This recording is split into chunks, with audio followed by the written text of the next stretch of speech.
Tinubu accepts Egbetokun's resignation, appoints Disu as acting IGP.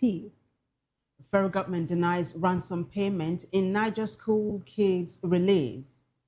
El-Rufai files motion to dismiss DSS case, seeks 2 billion naira compensation. APC extends deadline for form sales. Former Labour Party leader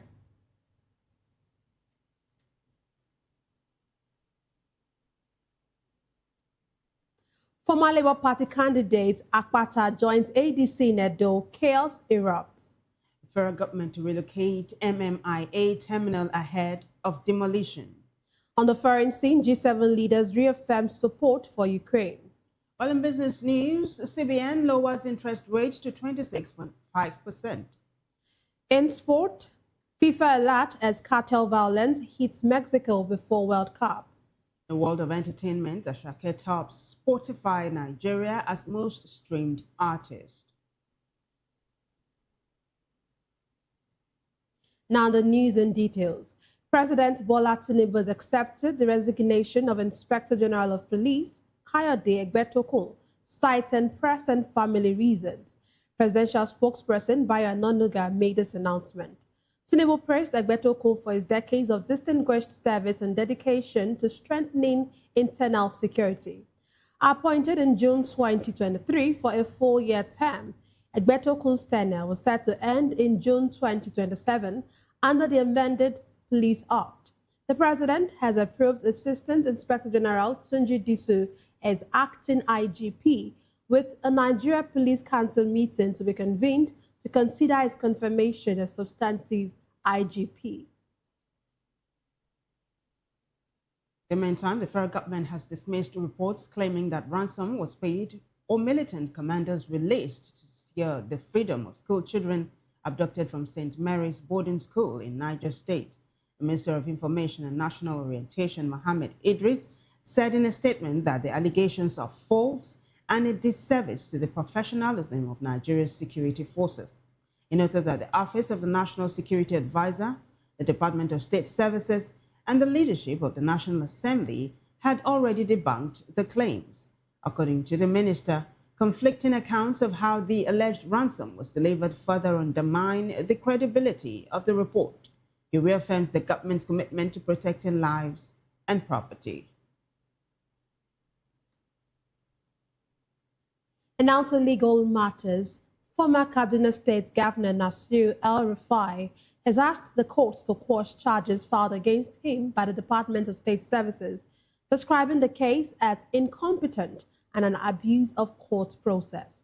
The application responds to a charge pending before the Federal High Court. The matter comes up February 25, 2026, before Justice Joyce Abdul Malik.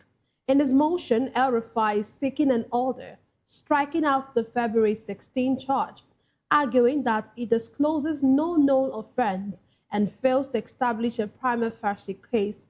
He's also asking to be discharged.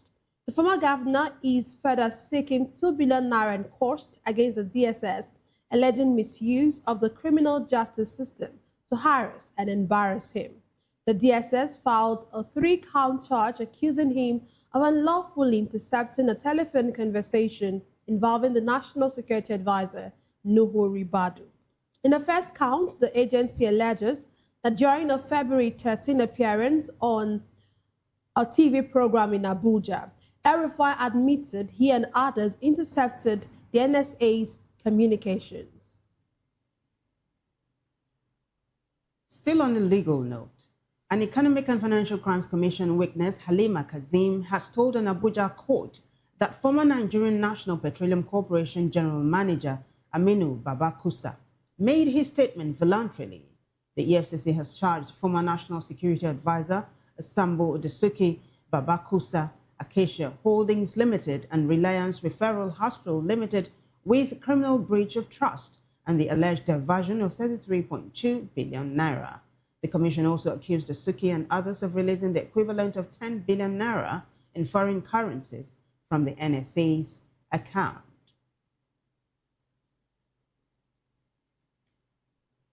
Away from legal matters now, The All Progressive Congress, APC, has extended the deadline for the purchase and submission of forms for its upcoming zonal congresses and national convention. In a statement, National Publicity Secretary Felix Moka said the exercise will now run from March 12 to March 23, 2026. The party clarified that the adjustment does not affect the scheduled date for the event. The Zonal Congress will hold on March 25, while the National Convention is set for March 26 and 27. The APC also announced a change of venue for the South-South Zonal Congress, which will now take place in Asaba, Delta State. Well, turning to other stories now, the former Labour Party governorship candidate, Olumide Akpata, his running mate and supporters have officially joined the African Democratic Congress, ADC, in Edo State. The ceremony, initially marked by celebration, quickly descended into chaos as hoodlums attacked the party secretariat and later targeted a leader's residence, causing destruction and panic. Our correspondent, Rhoda Johnny, has details. Former Labour Party governorship candidate Olumide Akpata, his running mate and supporters have defected to the African Democratic Congress in Edo State, marking a significant political development. Party leaders formally received the defectors with a brief ceremony and celebrations by supporters to welcome them into the fold. Among dignitaries present were former governors, former Senate chief whips Roland Obe and 2023 presidential candidate Peter Obi, alongside other party leaders and supporters. His Excellency Olumide Akpata, join in as we present this card to him today to become a full bona fide member of the African Democratic Congress, ADC.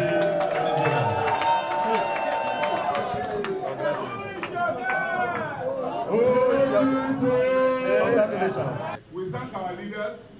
We thank Mr. Peter Obi, our leader, who brought us here. We thank Chief Oyegun, our father, who on behalf of the ADC caucus have received us here today. We must build a country that will work for everybody. So one body borrowed, invested it in productive sector and grew. Another person borrowed and invested it in consumption and collapsed. That's why I say we must move the country from consumption to production to make a new Nigeria that is possible. Minutes after the event, hoodlums invaded the party secretariat, vandalizing property and causing panic as members fled the area. The attackers later moved to Oyegun's residence where leaders were meeting, leaving behind broken bottles, bullet holes on the gate, and damaged vehicles as the incident heightened tension. What attracted the attack on my premises and my property, I don't know, because the government here had threatened that if you came to Edo State without permission, his security cannot be guaranteed. He was paying a courtesy visit to me, and bullets started raining all over the place. In my state, where I was governor, Edo State, when did we degenerate to that kind of level? So I'm still putting my thoughts together. I will still speak to the media. Rhoda Johnny, VOP TV News. Thank you very much, Rhoda. Elsewhere, Peter Akpe has officially resumed duties as the new Deputy Governor of Bayelsa State, following his confirmation by the State House of Assembly. Lawmakers honored the former majority leader with a bow and gold tradition in recognition of his service. Akpe previously served as Chief of Staff to Governor Doye Diri before his nomination. He succeeds Lawrence Ewuru-Jakpo, who died on December 11, 2025 at the age of 60. Now, the federal government has announced plans to relocate Fingers D and E of Terminal 1 at Murtala Mohammed International Airport, Lagos, following Monday's fire to allow for demolition of the affected areas. The blaze damaged airline counters, offices, and equipment belonging to the Nigerian Airspace Management Agency and the Nigerian Meteorological Agency. During an inspection, Ministry of Aviation and Aerospace Development, Festus Keyamo, said airlines will move operations to a temporary terminal. He noted that plans to relocate operations were already underway before the fire, but praised first responders for saving lives and limiting further damage. In another development, the Southeast Development Commission has unveiled plans to grow the region into a $200 billion economy within the next decade, while seeking Senate approval for a 140 billion naira budget for 2026. Speaking at the Commission's Budget Defense, Managing Director Mark Okoye highlighted the Southeast Vision 2050 Forum, which involved all 5 governors, the Vice President, 22 federal agencies, and over 4,900 stakeholders. Okoye said the region aims to become Africa's preferred investment destination, projecting a $200 billion economy in 10 years and a $1 billion balance sheet for the Southeast Investment Conference within 8 years. He added that presidential approval has been secured to raise up to $150 billion for infrastructure and industrial projects through public-private partnerships. On the 2026 budget, 108 billion naira is earmarked for capital projects, 23 billion naira for overheads, and 7.3 billion naira for personnel. He noted that the 2025 allocation was minimal and mostly unspent. Senators cautioned against mismanagement, urging prioritization of basic infrastructure, schools, hospitals, and legacy projects, with Committee Chairman Senator Orji Carlos stressing transparency and accountability.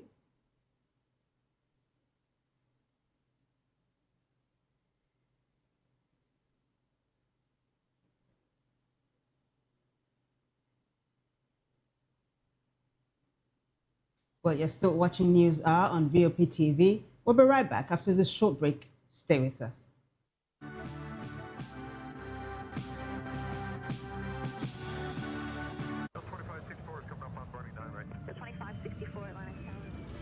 What happens in the hush behind hangar doors? Who signs the papers that gamble with lives? Which truths were grounded before they even ever had wings?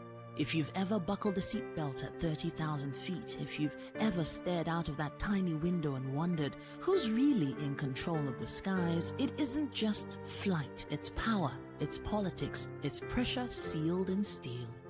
We're peeling back the clouds from runway risks to sky-high secrets. We're diving deep where most dare not to look. Aviation Scope, every Sunday at 7 p.m. only on Voice of the People TV. We don't just report, we reveal. We don't just ask, we uncover. Because when it comes to the skies, ignorance is turbulence. Aviation Scope, the sky isn't the limit, it's just the beginning. On Edu Dialogue, we bring you fresh ideas and conversations, shaping the future of learning in Nigeria and beyond.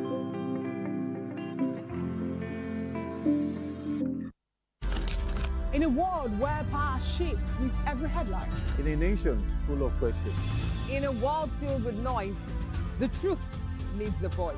The policies that shapes our world and the economy that determines our future. Every hour, every day, the grapevine keeps buzzing. And together, we are committed to telling the stories that shape our world, because your voice is our focus. Don't forget, our voice matters the most. Let us come together and share our concerns.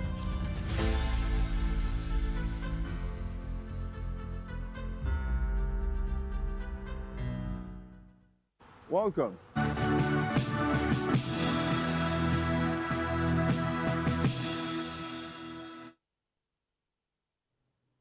Welcome back, everyone. And now the Petroleum and Natural Gas Senior Staff Association of Nigeria says it will meet with the Presidential Implementation Committee on Executive Order 9, recently signed by President Bola Tinubu.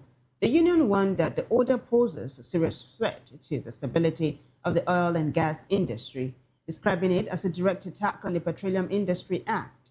Speaking at the union's National Executive Council meeting in Abuja, Penguin President Festus Keyamo said the directive to remit 30% of profit oil from production sharing contracts to the Federation account could destabilize operations at the Nigerian National Petroleum Company Limited and threaten workers' welfare. CIFA dismissed rumors of planned protests, despite claims that the order could affect about 10,000 senior staff at NNPC. He added that the union has begun engagements with government officials, including the Presidential Implementation Committee, expressing optimism that common ground will be reached.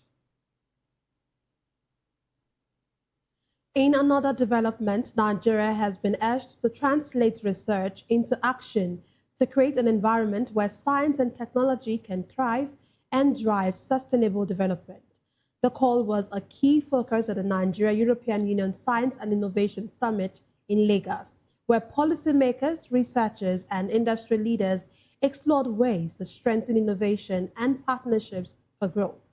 VOP TV's Matthew Ogunswada reports. Gathered at the Nigeria-European Union Science and Innovation Day Summit are policymakers, researchers, industry leaders, and development partners, all exploring how innovation can drive sustainable growth and development across key sectors. We believe in the great potential of a partnership to upscale these capabilities and boost innovation to the benefit of both sides and global science as a whole. At the summit, stakeholders emphasized the importance of effective partnerships, knowledge exchange, and increased investment in innovation ecosystems to accelerate development outcomes, particularly in advancing industrial growth and research collaboration. African Union European Union Innovation Agenda is a policy initiative that is now under implementation, was politically adopted in 2023, and it will be implemented until 2033.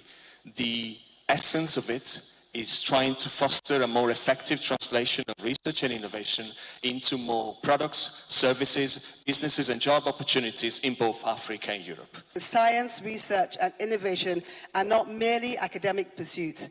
They are critical drivers of economic growth, sustainable development and social transformation.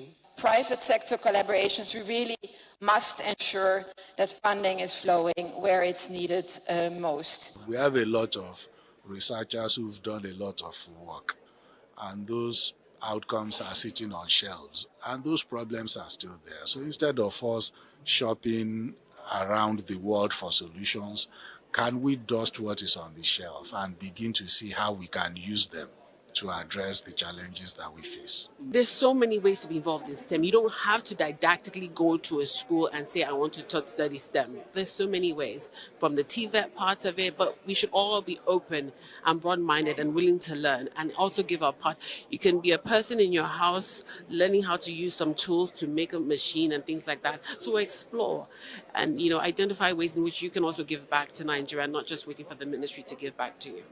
Participants also highlighted the role of science, technology, and digital inclusion as critical drivers for the future, especially within Africa's rapidly evolving innovation landscape. It's high time for us to really key into more of implementation.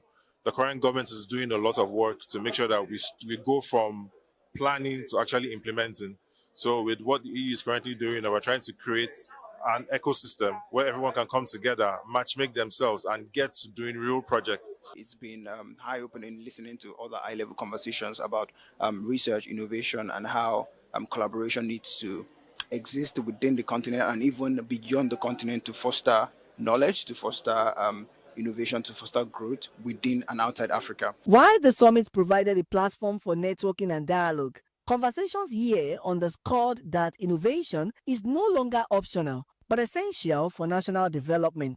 Stakeholders agree that stronger Nigeria-European Union partnerships will be key to achieving sustainable economic growth and prosperity. Matthew Ogunswada, reporting for Voice of the People Television. Matthew, thank you. Over now to Anambra State, where communities have been urged to take proactive steps to combat non-communicable diseases to ensure healthier lives. The State Commissioner for Health, Dr. Afam Obidike, made the call at the opening of the Adabebe Village Primary Health Care Center in Amobia. He expressed concerns that diseases such as diabetes, hypertension, and cancer remain leading causes of death worldwide. Our correspondent Undu Opaleze has more. Health Commissioner Dr. Obirike, however, expressed optimism that with a positive lifestyle, one could navigate through the MS and live out his or her full life cycle. He commended the donor, Chief Odo, for embracing the state government's public-private partnership in community development, charging the people to utilize the health facility to overcome avoidable risks and deaths. We are grateful, thankful to the person that started and completed the project, and us as government. We have actually posted staffs there and bring in 1 or 2 medical equipment, and they will continue to partner so that at the end of the day we're able to solve all the problem. Only government alone cannot solve all the problem, so that's why we need the partnership from the public and private. Yeah. The State Director of Community Health, Dr. Mrs. Ngozi Okeke, announced that 2 core nurses have already been posted to the center and promised that all support from the federal and the state government will get to them. The government has commissioned this project, and the government has done its own bit by posting human resources for health. It is now the onus lies on the community to patronize the facility because they need to utilize it. The benefactor of the project, Chief Michael Odo, represented by his uncle Vincent Odo, said he was motivated to build the health center due to the avoidable death of a woman in the village, Mrs. Martina Jidofo, who died as a result of her inability to access quality health care within the neighborhood. Odo also said the edifice stands in memory of his grandmother, Mbeke Odo, his own parents, Mr. Anthony and Mrs. Catherine Odo, as well as an uncle who mentored him to success, Mr. Emmanuel Okoye Odo. He was motivated by the fact that health facilities is required within this community. Triggered with the fact that we lost a lovely woman because she patronized a quack, and that was the end of her life. So he had this in mind, apart from the fact that he wanted to epitomize the names of his grandmother, the father, and the mother. But he had this behind his mind also when he was planning for this health facility. Chief Michael Odo's sibling, who supervised the project from scratch to finishing, expressed happiness that his brother is touching lives in a most spectacular way. This prompted the donor to raise this edifice in the name of Health Center for Life Saving. And people of the community are advised to go to professionals when they are sick to avoid future or occurrence or untimely death, just as it happened to Martina that met her untimely death. The Adabebe Village Health Center, Amobia, is a one-story building with doctors and nurses' offices, patients' force, and other medical equipment needed to handle emergency and first-hand cases. Ndo Opaleze, VOP TV News. Thank you very much, Ndo. We'll take a break now. When we return, we'll bring you more stories. To stay with us.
From the views on the streets, we go to bed empty hunger.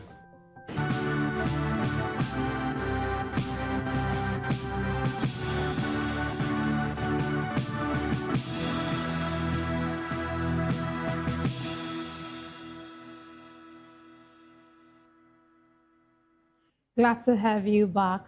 Joining us virtually to analyze the news hour is Ismail Oladari. Ismail.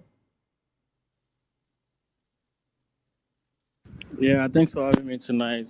Good evening. Good evening.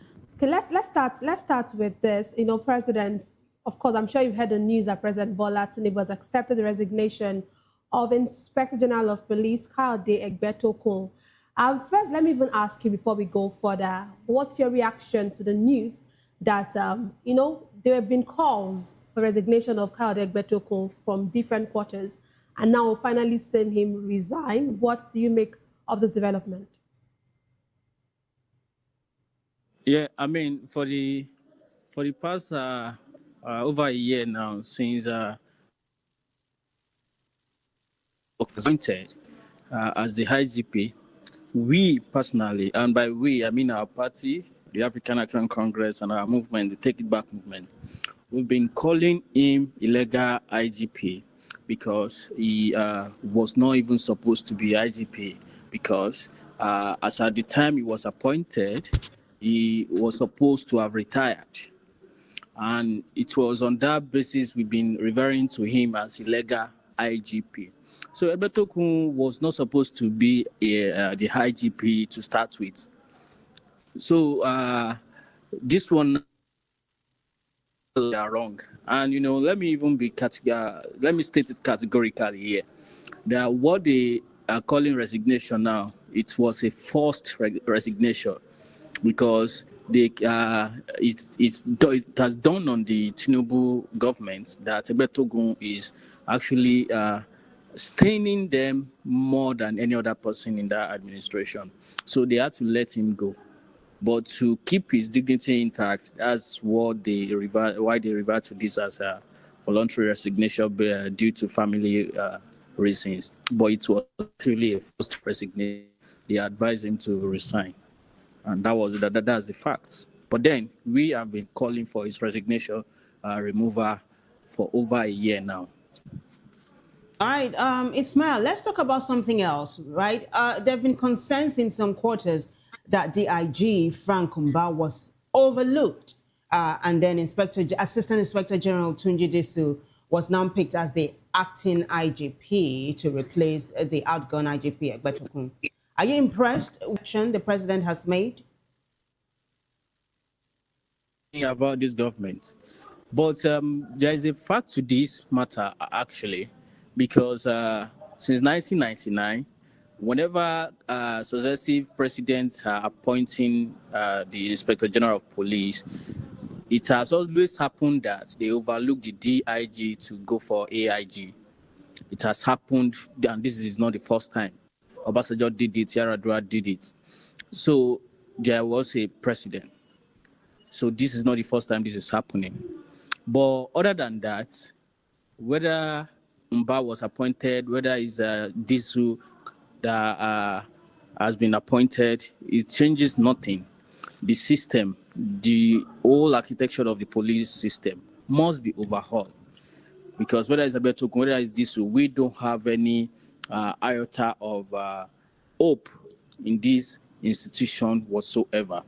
This same, because, you know, since Egbetokun was resigned earlier today and Disu was appointed, you know, in some quarters, a lot of people have been celebrating, a lot of people have been jubilating and all that. But I keep telling people, wait, this is a premature jubilation.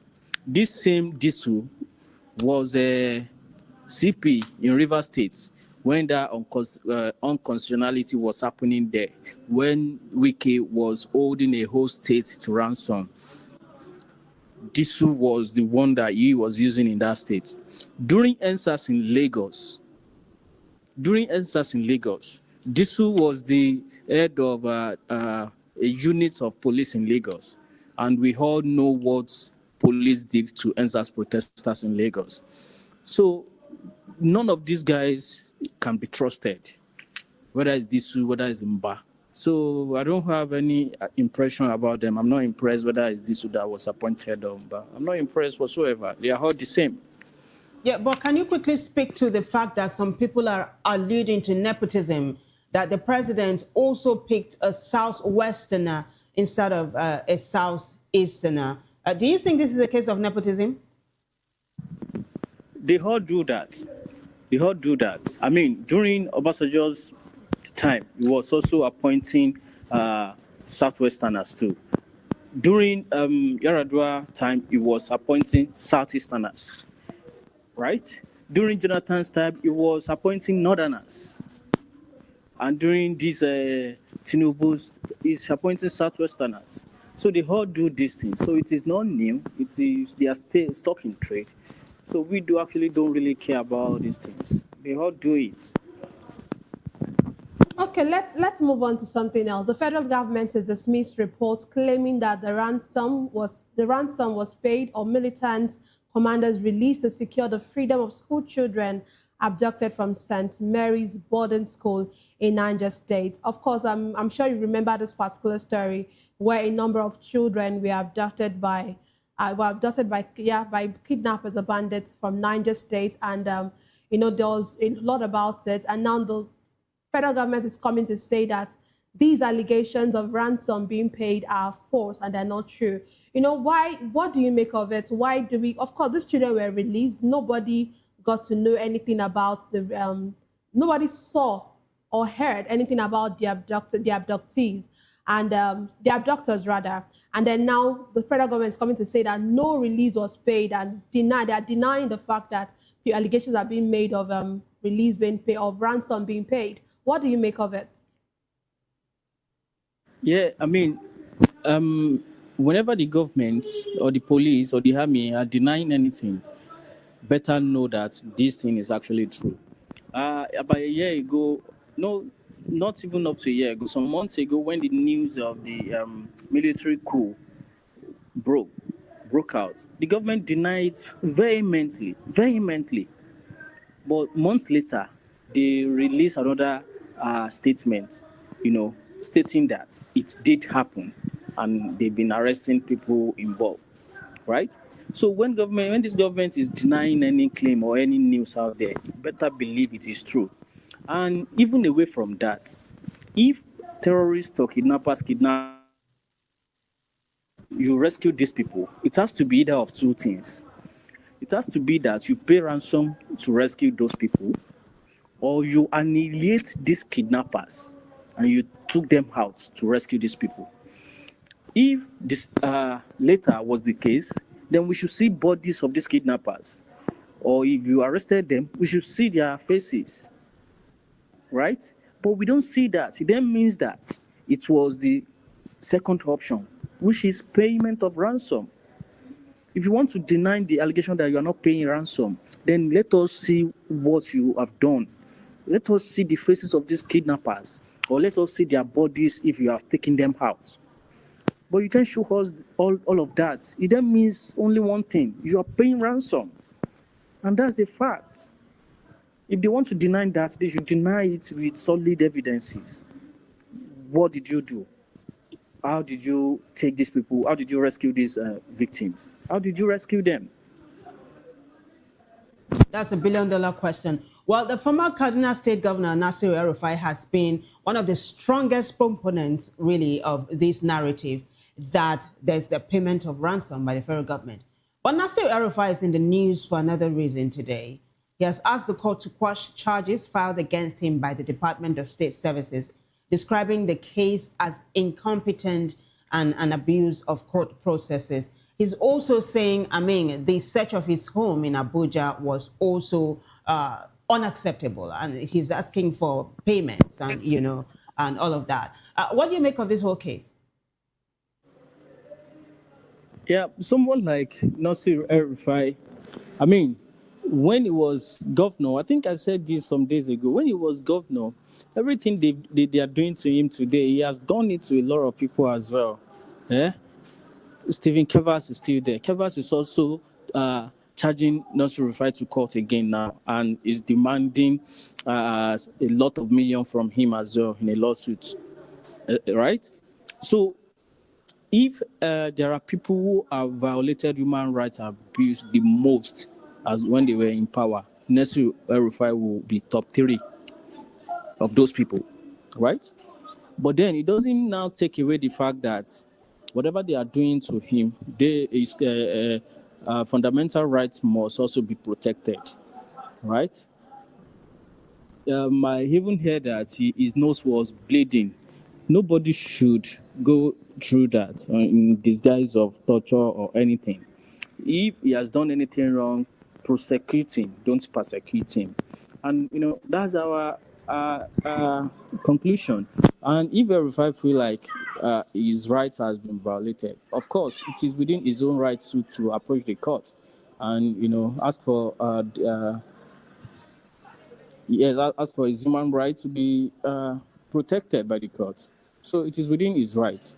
But whatever happened, it is still a family affair within the ruling class. We don't really have interest in that. Okay, let's move on to a new development. A former Labour Party governorship candidate, Olumide Akpata, and his running mates and supporters, they have officially joined the African Democratic Congress in Edo State. On one hand, I want to talk about that. And then also, while this was going on, or just afterwards, after the ceremony, there was an attack in that same premises, and of course, an attack also on Peter Obi. What do you make of all this development? Speaking on the attack, when the news broke out, our party also put out a statement almost immediately that everybody must condemn this attack. If at all there's any doing, it is to protect the remaining unbroken parts of this our democracy. And, everybody must be allowed, right, to participate in the political space. Whether they are trying to form a coalition, whether they are trying to hold a meeting, they should be allowed, right, to do their thing without any form of violence against them. And we condemn these acts of barbarism in totality, even though it is against people that we don't agree with. We must, all condemn this. And, the governor of Edo State, Ogbebolo, must be held accountable for this nonsense acts of violence, political violence in Edo State. And on Monday, the defectees, this is what they do all the time. After 2027 now, and the games did not favor them again, they will look for another coalition or another party to defect to. Like trading stock for all these bourgeoisie politicians. We doesn't struck us as any form of surprise at all. But this is why we are different. We don't move around. We are not political harlots, so we don't move around like that. Because most of them, they are not they are not playing any ideological politics. So it is anywhere beleface politics they are playing. Because if you are grounded ideologically, it will be very difficult for you to move around from one political party to another. But all these guys, they wake up PDP, they sleep APC. Next morning they are back to ADC.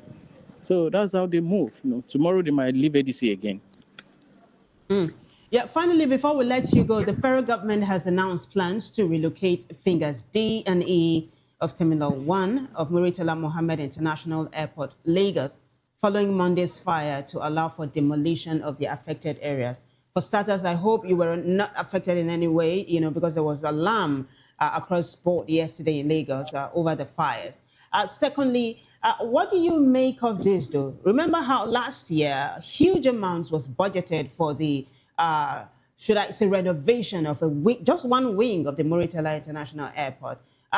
Based on what is happening and the way the aviation minister is speedily ensuring that things are brought back to the way they are supposed to be, how would you rate him, Festus Keyamo? He's, him being the Minister of Aviation. Would you say he's been doing well so far? He's not doing anything well.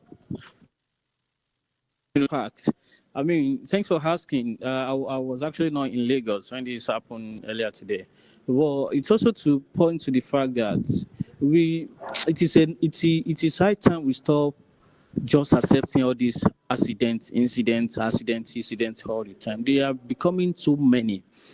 Right? There should be consequences, because I'm very sure that most of these fire incidents, they are are occasioned by events that can be mitigated against, that can be avoided. It's mostly negligence or incapability of some staffs that, right? So there must be thorough investigation into all of these things. Public infrastructure cannot just be raised down by fire all the time. And is done, the source of these incidents are not known, and it keep on happening all the time, right? It keep happening all the time because we believe that we will just budget another billions, another millions for this infrastructure year in, year out, right? Whereas we keep complaining that the government is broke, this one doesn't have money, So there must be something we have to do to make sure that all these incidents stop happening occasionally like this. It's high time. And, this is also what we say about all these people. Whether it's Festus Koyama or any of, as far as I am concerned, I'm not seeing any spectacular increase. I mean, flight delay is still a thing. Everything that we've been complaining about in our airports are still there. So we've not seen any improvements whatsoever since Kayamo assumed this position. So, this is what it is. Okay, thank you very much, Ismail. Thank you for being a part of the News Hour. Yeah, thank you for having me again tonight. Yeah. We've been speaking with Ismail Oludare. He is a member of Take It Back movement. We now move on to the foreign scene. Leaders of the Group of Seven have reaffirmed their unwavering support for Ukraine's territorial integrity and rights to exist. In a statement marking the 4th anniversary of Russia's invasion, the G7 also expressed support for President Donald Trump's effort to initiate a peace process and bring the parties to direct talks. They emphasized Europe's key role, noting that a lasting peace can only be achieved through good faith negotiations between Ukraine and Russia. Meanwhile, Ukraine has dismissed as absurd Russian claims that it sought nuclear weapons with help from Britain and France. Foreign Ministry spokesperson Hurley Cheki accused Russia of recycling baseless allegations and called on the international community to reject what he described as dirty information bombs. Russia's Foreign Intelligence Service alleged without evidence that Britain and France were secretly supplying Ukraine with nuclear weapons parts and technology. Still on the foreign scene, at least 22 persons have died in floods and landslides after heavy rains hit Brazil's southeastern state of Minas Gerais on Tuesday. The state fire department confirmed 16 deaths in Fora and 6 in Uber, about 110 kilometers away. President Luiz da Silva offered condolences on X, pledging humanitarian assistance, support for displaced people, and aid for reconstruction. In Juiz de Fora, around 440 people have been displaced, schools have been closed, and specialized teams are searching for missing residents. The government has declared a state of calamity to speed up relief efforts. Well, in business news, the Central Bank of Nigeria has cut the monetary policy rate by 50 basis points, bringing it down to 26.5% from 27%.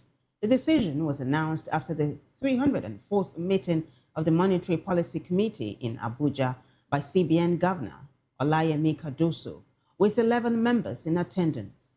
The MPC said the rate cut reflects sustained improvements in key macroeconomic indicators, particularly inflation, which declined for the 11th consecutive months to 15.1% in January 2026. Other policy rates were maintained, including the cash reserve ratio at 45% for commercial banks, 16% for merchant banks, and a liquidity ratio of 30%. The committee emphasized that while inflationary pressures are rising, maintaining these parameters ensures financial stability. The MPR cut marks the lowest benchmark rate since May 2024, when it stood at 26.25%. Away from that, the Nigerian All Share Index posted its first loss of the week on February 24, 2026, dropping 1,779 points to close at 194,484.6. This marks a pullback from the previous session's close of 196,263.6, slipping below the 196,000 and 195,000 psychological levels. Despite the decline, trading activity remained strong, with 1.13 billion shares exchanged, slightly down from 1.29 billion on the previous day. Market capitalization fell below the 125 trillion naira mark, closing at 124.8 trillion across 72,218 deals. As a result, market momentum turned bearish, with year-to-date returns dropping from 26.12% to 24.98%. Well, in sports news, FIFA says it is closely monitoring the ongoing cartel violence in Mexico, which is set to co-host this summer's World Cup. The Jalisco New Generation Drug Cartel has clashed with the Mexican military, blocked roads, and burned vehicles in retaliation for the killing of its leader, Nemesio Cervantes, also known as El Mencho, in a military operation. The violence, which started in Jalisco state, has spread to at least a dozen other regions, with videos showing gunmen on patrol and smoke rising over cities. At least 25 National Guard officers were killed in the first 24 hours after El Mencho's death. Guadalajara, the capital of Jalisco, 4 World Cup matches, while 5 will be held in Mexico City and 4 in Monterrey. A FIFA spokesperson said the organization is in constant communication with local authorities. Still in sport, Paris Saint-Germain defender Achraf Hakimi is set to face trial over an allegation of rape. A woman has accused the Morocco captain of assaulting her at his Paris home in 2023 when she was 24. A preliminary investigation was opened by the Nateri Public Prosecutor's Office in March 2023. No trial date has been set, but Hakimi's lawyer said they await the proceedings with determination and reserve to ensure justice is served. Well, in the world of entertainment, singer Ahmed Ololade, popularly known as Asake, has become the most streamed artist of all time on Spotify in Nigeria. The streaming giant released the top 5 artists in the country to mark 5 years of operation, with Asake leading the list, followed by Wizkid, Sheyi Vibes, Burna Boy, and Davido. Asake also tops the most streamed songs list with Remember at number 1. Other top tracks include Ayamaf and Fireboy's Dilla, Davido's Awolowo, Wizkid's Kese, and Ashake's Lonely at the top. Nigerian songs also dominate Spotify Kenya, led by Ruja's Ashiwaju and Ira Star's Rush, while in Ghana, Odumodu Black featuring Black Sharif tops with Woto Woto Seasoning, followed by Ashake's Lonely at the top. Still in the world of entertainment, the Nigerian Film Corporation has signed a memorandum of understanding with Berlin's Arsenal Institute for Film and Video Art and Switzerland's Cinematic Suisse to digitalize Kuba Nabana, one of Nigeria's vintage films. NCF's Director of Public Affairs, Brian Etuk, confirmed the deal in a statement made available to newsmen in Abuja. Speaking at the MOU signing in Lucerne, Switzerland, NCF Managing Director Ali Nuhu described the partnership as strategic, calling it a milestone in transforming the corporation's role as Nigeria's official repository for audiovisual content. Kuba Nabana, produced in 1992 by Brendan Shehu and directed by the late Adamu Halilu, is a classic northern Nigerian cultural feature based on Umaru Danjuma Katsina's acclaimed novel. The story follows Zaliha, a schoolgirl seduced by a wealthy businessman in a cautionary tale of exploitation and lost innocence. Its Hausa title reflects the rich storytelling traditions of Nigeria's film industry.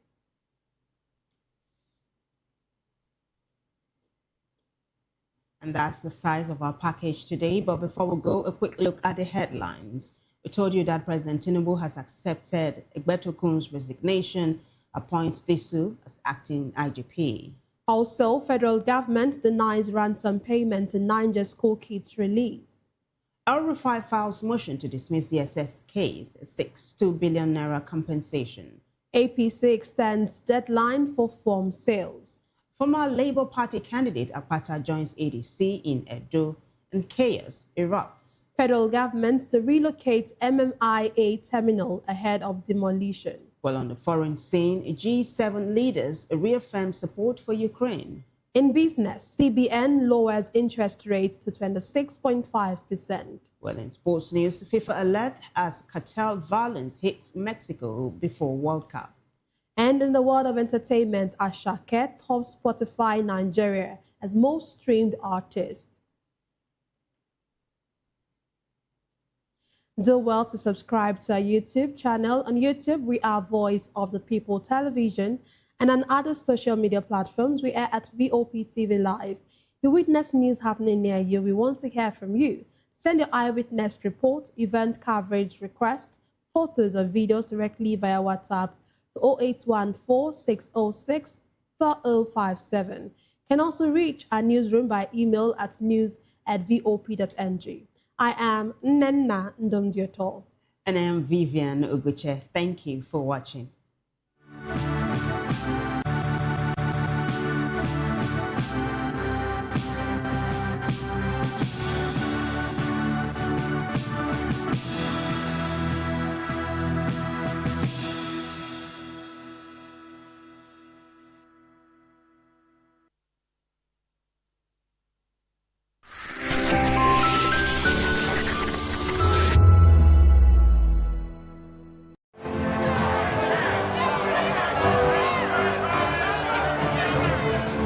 Do you want your voice to be heard?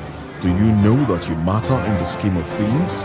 The People's Voice, the show where ordinary citizens take center stage as we discuss the biggest stories that affect you and I. With you in mind, we facilitate lively discussions, debates, and interviews on the topics that matter most to you and I. From social justice to economic empowerment, education to healthcare, governance, and more. Tackling tough topics and amplifying your voice. Join the conversation and make your voice count. The People's Voice. Make your voice count.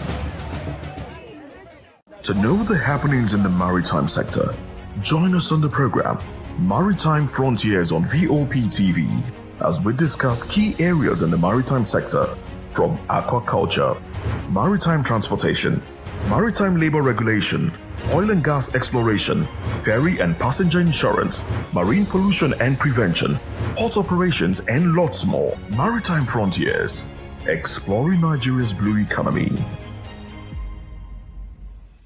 Behind every broken deck lies a broken promise. Education shapes the nations. But who is asking the right questions? Introducing Edu Dialogue, the show that goes beyond the surface, exposes the cracks, the corruption, and the silence in Nigeria's education system. Edu Dialogue, Saturdays, 3 p.m., only on VOP TV. We break the biggest stories, from missing funds to policy failures. We ask the tough questions and demand real answers. Edu Dialogue, this Saturday, 3 p.m. on Voice of the People Television. In a world where truth is the ultimate power and opinions scream the loudest, it's time to wade through the noise. Hunger no get tribe!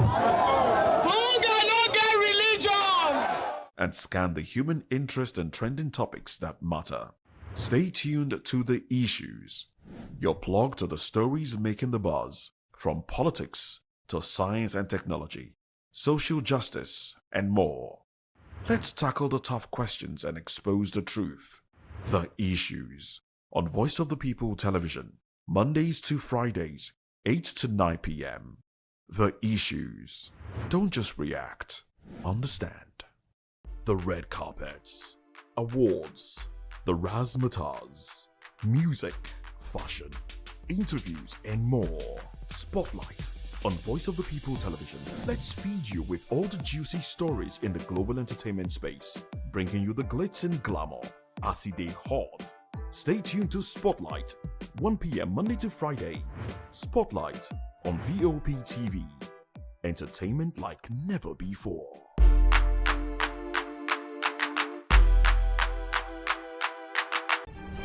In a world where power shifts with every headlines, news breaks and events happens, we bring you unbiased and explicit information on politics, economy and state of the nation. We break down the chaos. Facts, not fluff. Truth, not spin. We discuss not just politics, but a glimpse into the future. Voice of the People Television. Now you have more than a voice. Join us as we drive into the world of politics through insightful interviews with prominent political figures, both serving and former governors, ministers, senators, legislators, party chieftains, activists, and analysts. Get first-hand information into the decision-making processes that affect our daily lives. Highly engaging one-hour program that brings political discourse into focus. I am Chukwuma Okoro. Political Lens, Monday through Friday, 6 to 7 p.m. Join us. Are you ready for the extraordinary? Something big is happening on your screen. Introducing VOP TV. Now streaming on SLTV channel 264. From breaking news to captivating conversations, news analysis, giving you all sides to the story. We bring in-depth discussions on the issues that matter, from politics to sports, entertainment, and lifestyle. VOP TV on SLTV channel 264. Join us as we redefine what television means to you. Voice of the People Television, VOP TV. Now you have more than a voice.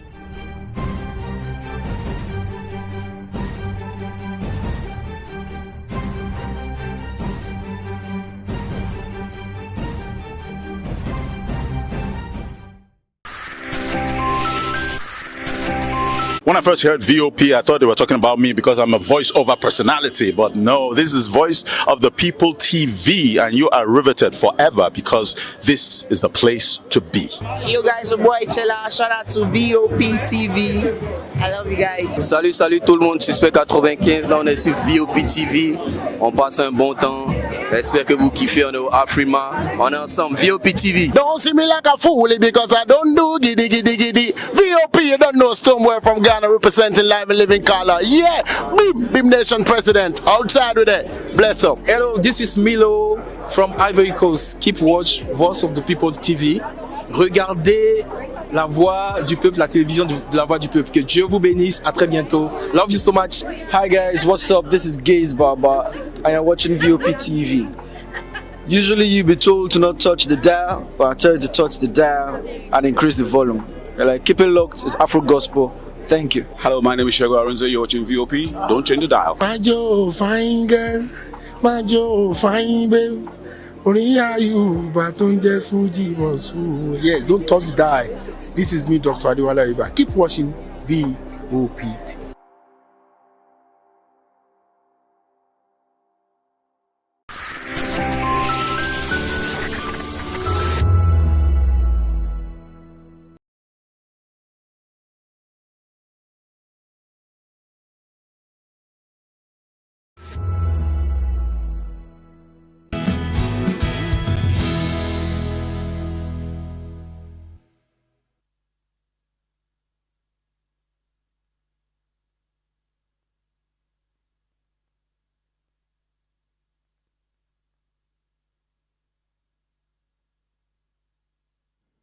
It's a beautiful Tuesday morning, and we say good morning and welcome to VOP this morning.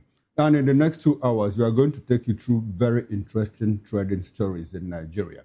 And we start from the world of insecurity or security. French-speaking foreign terrorists, bandits invading Nigeria. Now, this is coming from our own dear federal government. And we'll talk about electoral reform, the 2026 Electoral Reforms Act. Presidential campaign threshold doubled to 10 billion naira. Global limit now 3 billion naira. Plus, 14.7 trillion naira power grab. Tinubu's executive order on oil revenues and opening for looting. This is according to experts. Now, these are the major topics of discussions. But before we go straight into all of this, we also have other interesting trending stories that we'll talk about in the course of the show. Come along with us as we take you through all of this morning.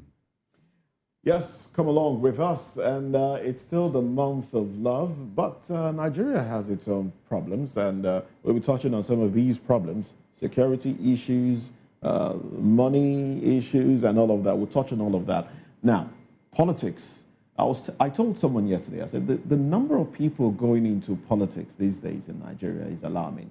Like everybody, almost everybody, wants to get into politics. And it's not because of they care for the people. It's not because they care for, they want to see those around them experience the dividends of democracy. The kind of dividends in most people's heads is different. It's about getting a piece of the national cake. Yes. That's what it is. And it's very unfortunate. Oh, well, former Labour Party presidential candidate Peter Obi has raised a red flag over what he described as a humanitarian crisis unfolding at Joint Admissions and Matriculation Board registration centers nationwide, warning that punitive sanctions against computer-based test centers are leaving thousands of candidates stranded just days before the February 26th registration deadline.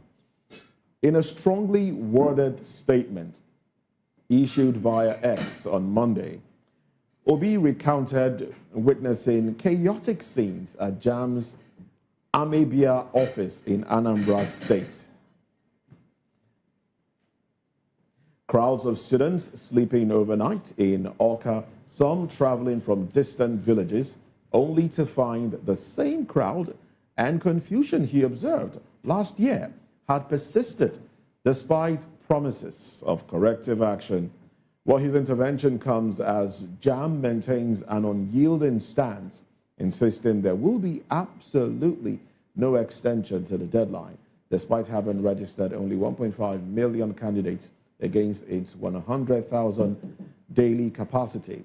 With centers currently operating at merely 30% capacity, the board has defended its hardline position, including delisting centers over alleged infractions and enforcing a no vision, no registration policy, requiring live CCTV monitoring from Abuja as necessary to curb examination malpractice, noting that 132 centers were sanctioned in 2025 for data mismatches. Oh, well, a lot has been said in this report. Well, in this, I don't think there's anything more to add to this. But yes, we've talked about the CBT centers and the rest of them. Yes, a lot needs to be done to ensure that these things are properly, things are put in place so Nigerians will not suffer, especially those seeking to gain admission will not suffer unduly and unnecessary. Oh, well, it's quite unfortunate that at this stage of our lives, of our national life, we are still grappling with just one institution of government. And in case you don't know, JAMB has existed for 48 years. JAMB was established in 1948. And why did that happen? Because at that time, we had few universities, the first generation universities, ABU, UI, UNL, UNILAG, IFE. Then we had the second generation that came, UniJaws, Uniport, University of Calabar, and all of that. Okay, ABU, first generation, and all of that. You know what the problem was? The problem was that some people, because they were brilliant or what, will get admitted into 3 or 4 institutions because universities used to organize their own matriculation examinations. So people will get 3 or 4 admissions. And by the time they take 1 and drop 3, others will have lost out, in getting admitted that is. So the Nigerian government said, oh, well, what do? We have to harmonize. So they harmonized and established JAMB. so that it will be a center, where if you get admission in one university, you don't get in another institution, so that you don't deprive people of the opportunity. But as usual with us, we never plan ahead, we plan for the immediate. And so what has happened? What has happened is that in the past 48 years, we've not been able to upgrade JAMB. So that is why we keep going back and forth. We can't even cut over, from the manual to CBT and all of that. So what does that tell you about us? Still a problem of leadership. 48 years. One institution of government, we cannot fix it. And unfortunately, JAMB is not alone. I cannot recall, NMPC was, when it was NNOC, was established in 1976. This is 50 years. And we are still discussing the issue of what do we do with the NNPC? What do we do with JAMB? What do we do with our institutions? So we keep going back and forth. It speaks to who we are as a people until we are able to build institutions that could work on their own. At some points, we have had registrars of JAMB, some not doing well, some doing very badly. But the present one now, I think it's Shakoloyode is his name. He seems to have done well. When he was a VC of University of Ilori, Kwara State, he did well. So after his tenure, they brought him up to JAMB. But unfortunately, he's not been able to scale that institution of government, because we keep going back and forth. He's been remitting a lot more money than... No, JAMB is not supposed to be a revenue-generating center. But that is what it has turned to. What it has become. That is what it has become. Meanwhile, at the expense of what? Our children's education. The lives of children. Yeah. Lives of children. You know one thing, and it's only in Nigeria that you see a child in his secondary school wants to study medicine. And they say, no, you cannot study medicine. They want to study law. They say, no, you can't study law, because you couldn't get to a certain cut-off point. In Cameroon that I know, if you grow up and say you want to study medicine, they will groom you to study medicine and not give you choice. Oh, you cannot study medicine because you are not intellectual. If we enter into medicine and you're unable to meet up, it becomes a different ballgame. But here we say, no, at the entry point, there are already barriers, entry barriers, they create entry barriers. So we need to reform JAMB. We are talking about NYSC? 73, that's about how many years now? 53 years. And so we are going back and forth.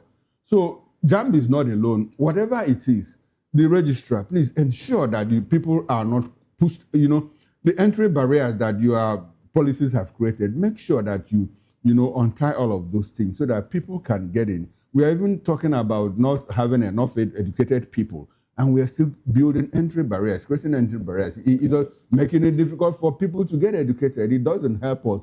We're even grappling with the quality of education that we have. Well, there's a lot to talk about. Jane. Good morning, Mr. Okoro and Moses. I think it's just a reflection of our society. We live in a society where anything goes. People can, fail at their responsibilities, and there are no punitive measures. In saner clients, like we always say, if Nigeria was a sane client, we will definitely call for the head of the JAMB registrar.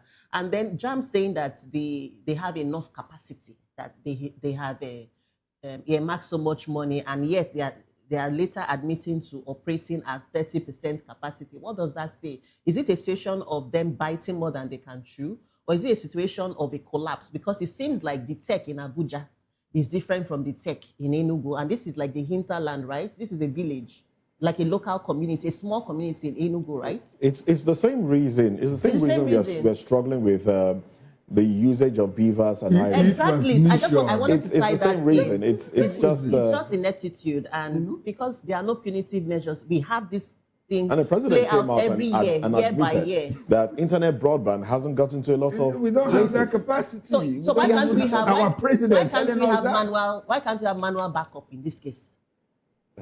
Okay, manual backup. Yes. Oh, you are saying that we should revert to the one that we wrote. Yes. Because that time we're using 2B. Because it means we are not right for this. If you use 2B instead of HB, you are in trouble. Yeah. And there's one thing and HB. There's one thing about JAMB. If you wrote JAMB, and at some point you did change of course, and you get admitted into one, and you didn't go to collect the admission letter from one listing. I had somebody that graduated. They said, no, JAMB didn't offer you admission into this college, into this university. When you were never our student. The lady produced her payment receipts, everything, but where is the admission letter? Yeah. Now, she had an admission letter for the school that she attended. But because she didn't go to JAM to cancel the admission, the first admission that she had, in fact, her first admission was public administration in Enugu State University of Science and Technology. She now got admitted, to study law in Abia State University. So when she finished, when she was doing her class, you were never. You were never. You know what? It took the intervention of her uncle, who is a professor, to go to ESUD and cancel that admission. JAM now issued her a fresh admission letter into ABSU. That was what she now presented after graduating. It's funny how Nigeria has changed, and you would think that with technological advancement we should do better. But it seems as though with technological advancement we are retrogressing. Why do I say so? I wrote JAMB at a time. I remember my admission letter was sent to my house. Yes. And there was we didn't have all of this electronic or Wi-Fi, whatever. We didn't have all of that. My admission letter was sent to my house. I was just sitting somewhere. My father came and dropped the letter. Say you have been admitted. Yes. I jumped up. So it seems like now you need to go to JAM. Exactly.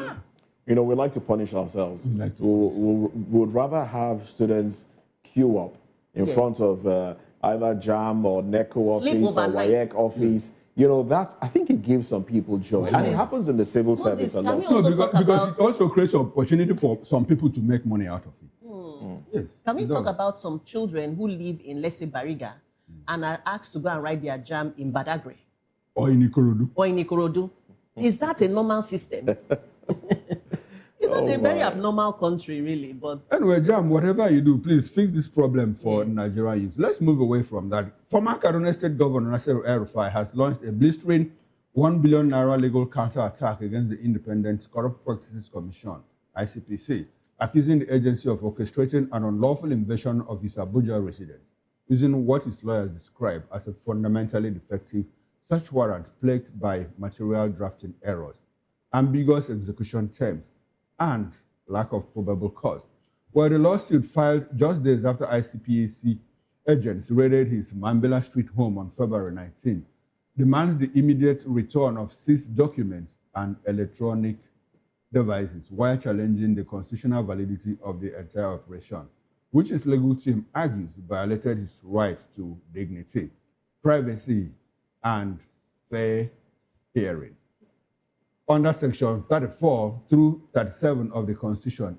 Well, in his 47-page filing, El-Rufai Senior Counsel Oluwole Iyamu argues the ICPC warrant failed to specify what items were being sought, contained contradictory dates and addresses, and was addressed indiscriminately to all officers rather than named individuals, rendering it an unconstitutional general warrant that courts have consistently condemned. Here we go again, prosecutorial deficiencies and all of that.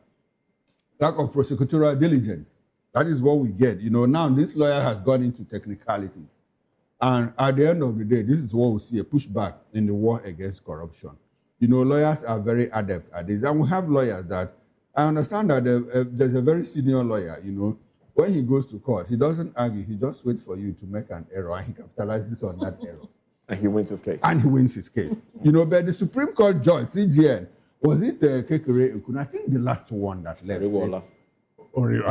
He said, well, lawyers should stop winning cases on technicalities. Stop winning cases on technicalities. And that was when he was leaving office. It's only when they want to leave that they say, we need to put this reform in place. We need to put this reform in place. But when they come, they keep upholding, well, the judiciary is the last hope of the common man and all of that.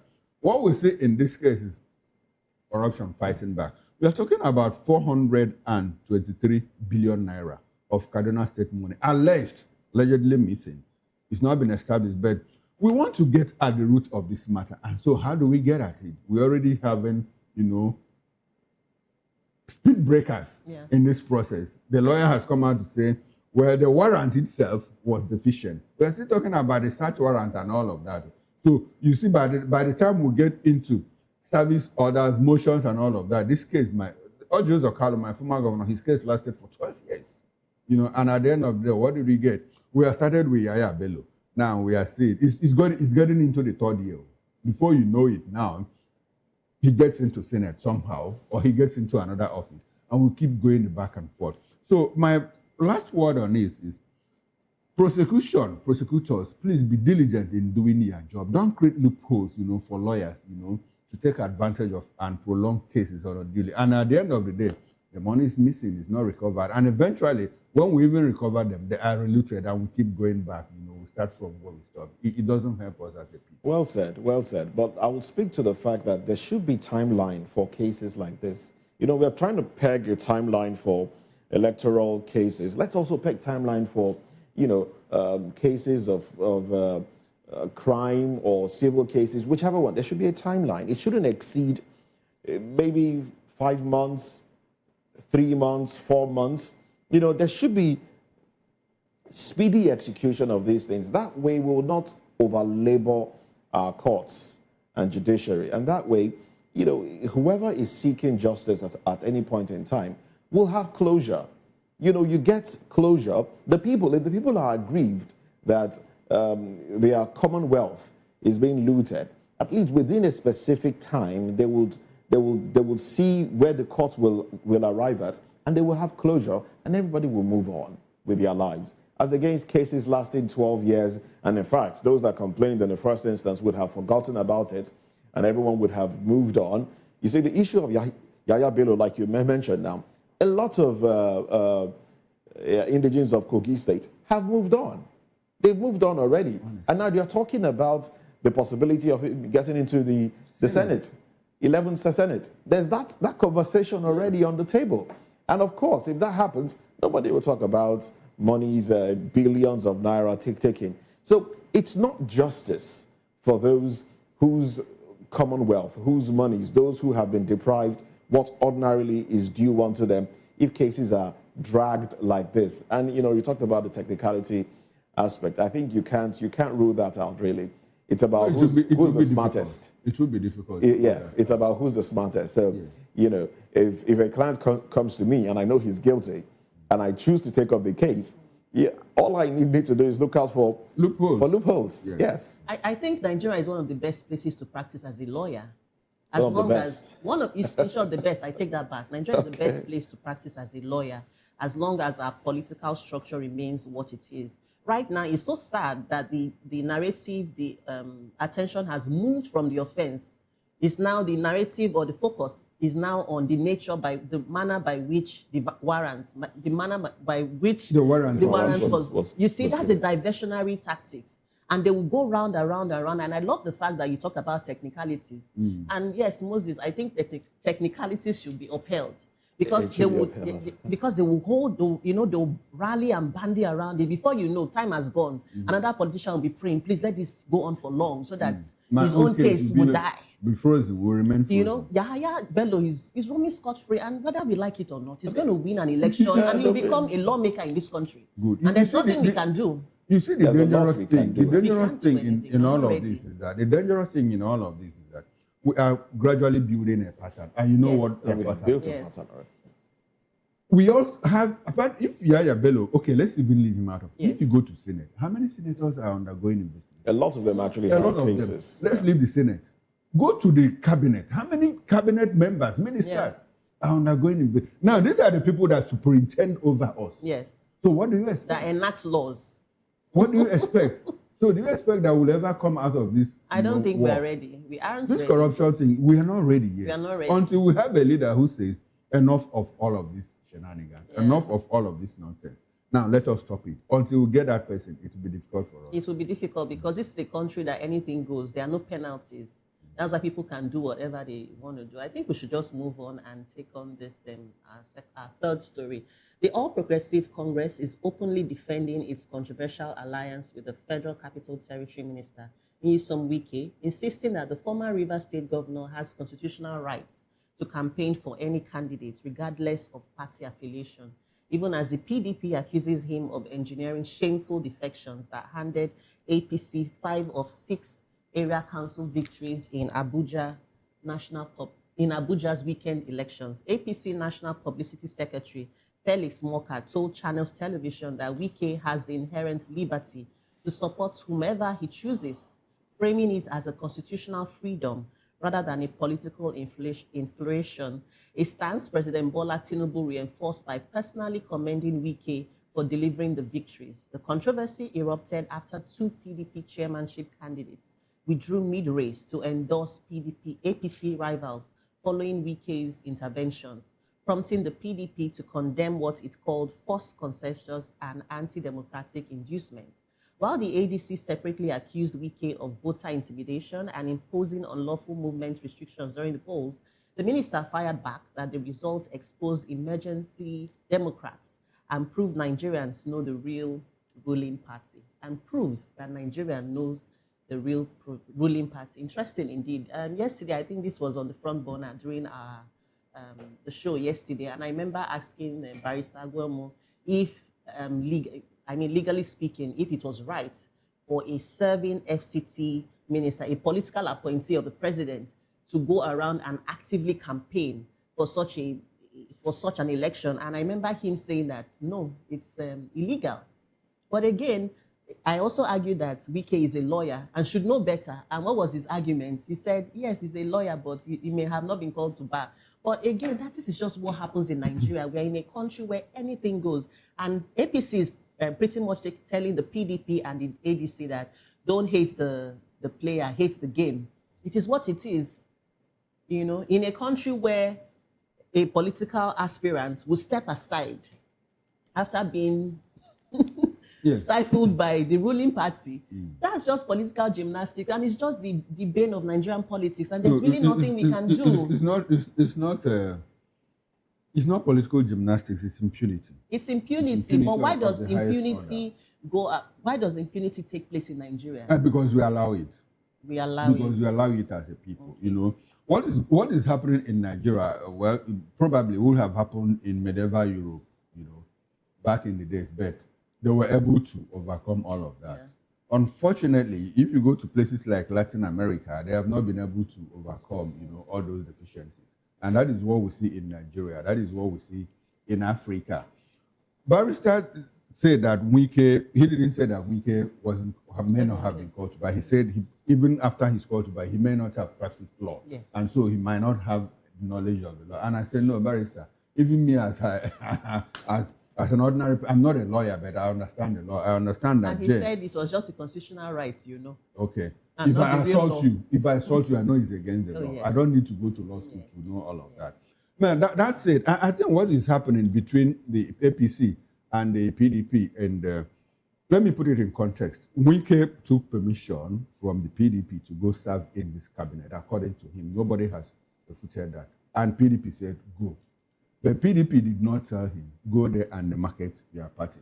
So will we call it a government of national unity? No, it is not. We used to have government of national unity, MPN, MPP, and all of that. Even under Obasanjo, we have Bola Ige was from the AD, Chuka Odom was from the PPA, and all of that.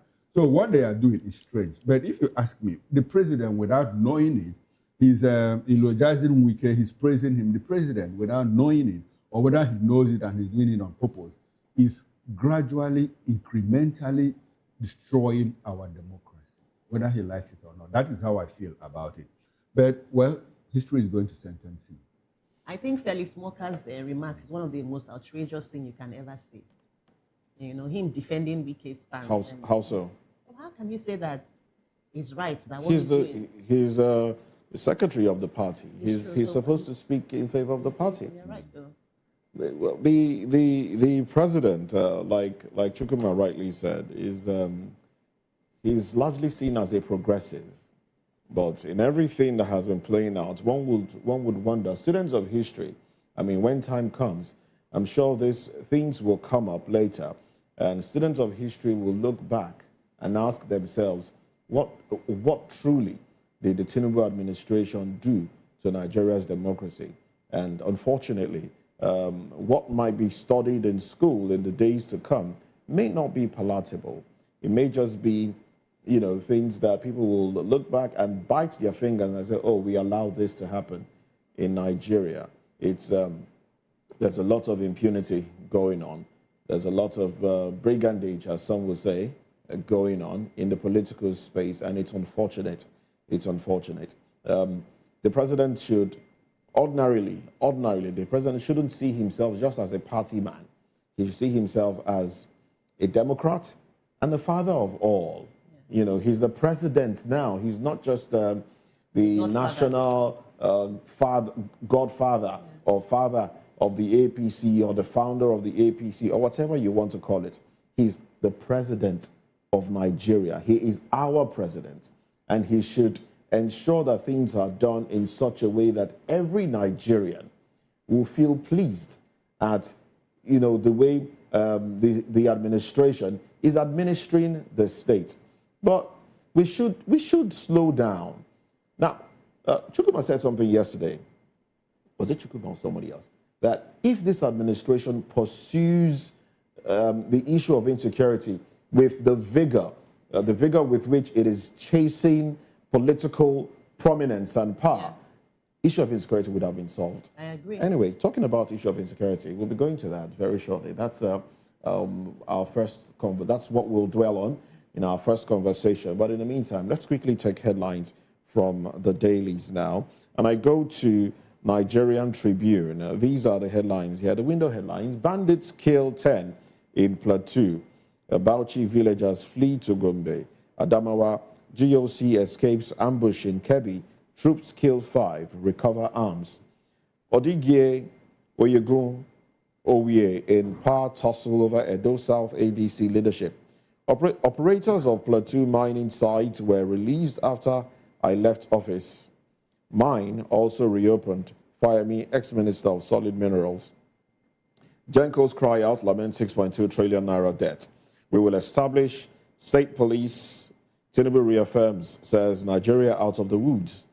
Lagos airport fire, 6 injured, 14 trapped persons rescued. Inferno started from server room. Fan. Airspace temporarily closed. Airport reopens. El Rufai flies 1 billion naira suit against ICPC. Others alleges unlawful invasion of residents. Lead exposure, Ogun screens 500 Ogijo residents. And then we also have Executive Order 9 aligns with the Constitution, doesn't amend PIA, DG Budget Office. Now, those are the headlines on the cover page of Nigerian Tribune. We can take one more. Okay. And the nation leads with state police can't wait. Tinubu tells governors. Release of 7.2 trillion naira capital component of budget 2025 begins. Executive order on oil gas remittances into federal accounts unlawful. BRT fare to go up by 13%. Ondo government seals deep ports. $4 billion fertilizer plant deals. El Rufai sues the ICPC for $1 billion. Wike voids 485 Abuja land titles following failed verification. 6 injured, flights diverted as fire guts MI the terminal. Those are the lead stories on the front page of the That's pretty much nation. how far we can go on the newspaper headlines. We'll take a break. When we come back, we'll get into the conversation. French-speaking foreign terrorists, bandits, invading Nigeria, coming from the federal government. Let's talk about this when we come back. Join us again.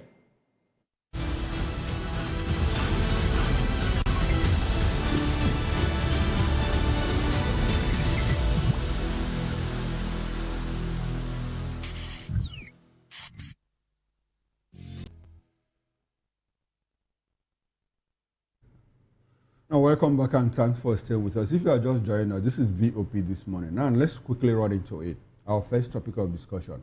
President Bola Tinubu's administration is facing mounting credibility crisis on insecurity after the secretary to the government of the Federation, George Akume, claimed that French-speaking foreign terrorists are behind Nigeria.